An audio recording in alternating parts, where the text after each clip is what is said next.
வணக்கம் நண்பர்களே.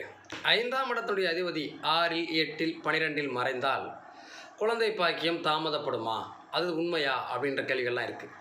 இந்த 6, 8, 12ல் 5ஆம் இடம் ஏன்னா குழந்தை பாக்கியத்துக்கு தான் நம்ம நிறைய பார்க்குறோம், என்னை பொறுத்த மட்டும் அதுதான். அப்போ இந்த குழந்தை பாக்கியம் தடைப்படுவதற்கு இந்த கிரகம் மறைவது தான் காரணமா அப்படின்னு கேட்டால் அது மட்டும் காரணம் அல்ல. இந்த 5ஆம் இடத்து அதிபதி 6ல் இருந்தால் அந்த 6ஆம் இடத்து அதிபதி கேந்திர திரிகோணங்களில் பலம் பெற்றிருந்தாலும் குழந்தை பாக்கியம் உண்டு. 8ஆம் இடத்துல 5ஆம் இடத்துடைய அதிபதி இருந்தாலும் இந்த 5ஆம் இடத்துல அதிபதி 9ஆம் இடத்துடைய சாரத்திலோ லக்னாதிபதி சாரத்திலோ இருந்து குரு பார்வை பெற்றாலும் குழந்தை பாக்கியம் உண்டு. 12ஆம் இடத்துல 5ஆம் இடத்துடைய அதிபதி இருந்தாலும் 12ஆம் இடத்துடைய அதிபதி கேந்திர திரிகோணங்களில் பலம் பெற்றிருக்கிற போது குழந்தை பாக்கியம் உண்டு. 12ஆம் இடத்தை குரு பார்க்கிற போது அல்லது 5ஆம் இடத்தை குரு பார்க்கிற போது 5ஆம் இடத்தை அதிபதியை குரு பார்க்கிற போது கண்டிப்பாக குழந்தை பாக்கியம் உண்டு. இப்படி பல வகையில் நம்ம பிரித்து பார்க்கணுமே தவிர மொத்தமாக சொல்லிட முடியாது.